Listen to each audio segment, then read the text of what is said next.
in the knee joint, if it's after surgery and there's a ton of it, it's obviously very easy to detect because your knee is going to be ballooned up.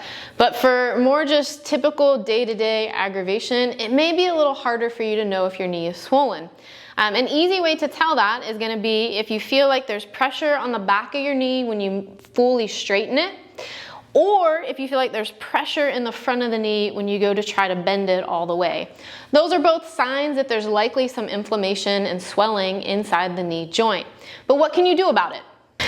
In this video, I'm going to share with you the movements that I like to use with clients to help move some of that swelling and inflammation out of the knee joint. This is something that I use post-operatively, after knee injury, as well as for my athlete that just kind of gets a flared up knee after a hard workout. My name's Jamie, I'm a physical therapist. In the clinic, I work primarily with military and tactical athletes. Online, I enjoy helping adult athletes of all backgrounds. In this video, I'm going to share with you a couple of movements that I find to be very effective to help mitigate some swelling and inflammation inside the knee joint for that regular day-to-day irritation that may come after a lot of miles or a heavy workout. So there's basically two movements that we're going to focus on. The first is going to be rotation at the knee. So you don't always think about that the knee rotates. You think more of like a hinge joint, that it bends and straightens. But there's a component of rotation that has to occur for your knee to lock out straight and then fully bend. So if you grab a slider, what you're going to do is put your foot on the slider here. So your hamstring muscles are what rotate your knee. So I like to have people put their hand kind of behind the knee, feel those hamstring tendons. So if you look at knee rotation for our purposes, we're going to say that is the shin bone moving. You don't necessarily want to see your thigh bone moving, and then if you just see your foot moving without the shin bone moving, you're getting ankle rotation, not knee rotation. So if you find like your shin bone or your tibia here, we're seeking movement at that bone. So what you're going to do first is try to get your medial hamstring on this side to contract and roll your shin bone this way. Then you're going to contract your lateral hamstrings, so on this side, to roll your shin bone out that way. And I usually will just get people acquainted with knee rotation in this setup. Once you get used to it, what you're going to do is you're going to work in different angles of knee flexion. So obviously like a little bit more straight, it's going to feel easier.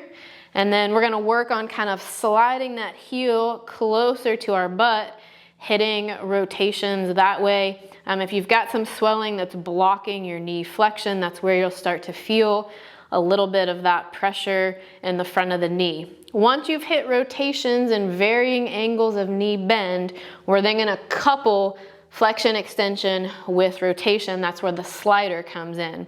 So you're going to rotate one direction, and then you're going to slide out. We're not looking to lock the knee out straight here, so still keep a slight bend. And then keeping it rotated, we're going to bend back in. You're then going to rotate the other way now, slide out again, keeping it rotated, slide back in. And you'll hit a few rotation coupled with flexion extensions that way. And then let me show you another movement where we will again work on rotation with flexion extension. So then if you lay down on your back and the knee we're wanting to work, go ahead and grab that leg behind the thigh. And then exact same concept. So go ahead and try to let your leg relax into a full knee bend here. And then you're going to rotate one direction by contracting the hamstrings. And then you're going to straighten. And then keep it rotated and bent.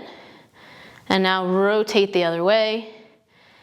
Straighten, keeping it rotated and bent. And then work yourself back and forth. So we are hitting knee rotation here, but because of the setup, we're also hitting a little hamstring mobility. And then we're also mobilizing some of the nerves on the back of the leg here too. So we get a lot of good things with this movement. So if I have a day that I feel like my knee is flared up and swollen from a hike or a long run or a good leg day, what I'll do is I'll do this sequence several times throughout the day. So the more we can move the joint, That's gonna flush out waste product associated with swelling and inflammation. It'll bring blood flow and nutrients into the joint to try to get things healing. So the more frequently you can do this, the better.